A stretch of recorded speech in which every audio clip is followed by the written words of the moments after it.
Dans notre cas, domaine de l'Arjol, on a planté à peu près 1250 mètres de haies, ce qui fait à peu près 700 arbres. Et ici, vous avez un cas donc d'une plantation de bordure.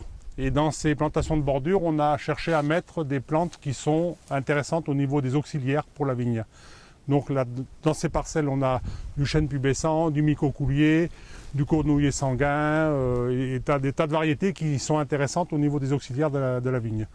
Et dans d'autres secteurs, on a mis en place des améliorations des conduites des friches, des améliorations au niveau des zones humides ou des mares temporaires. Voilà, il y a tout un plan d'action qui permet d'améliorer la biodiversité sur la zone IGP Côte de Tongue. Depuis qu'on suit nos populations de ravageurs sur les vignes, on a complètement arrêté les acaricides, c'est-à-dire les problématiques d'acariens nuisibles sont complètement résolues par les auxiliaires.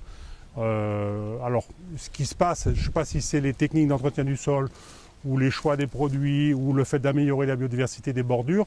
Toujours est-il que maintenant, on a des populations très importantes d'auxiliaires. On fait des comptages tous les 15 jours quand on démarre les groupes de protection raisonnée et on évalue la quantité de population des nuisibles et des auxiliaires. On se retrouve toujours avec des populations d'auxiliaires très importantes.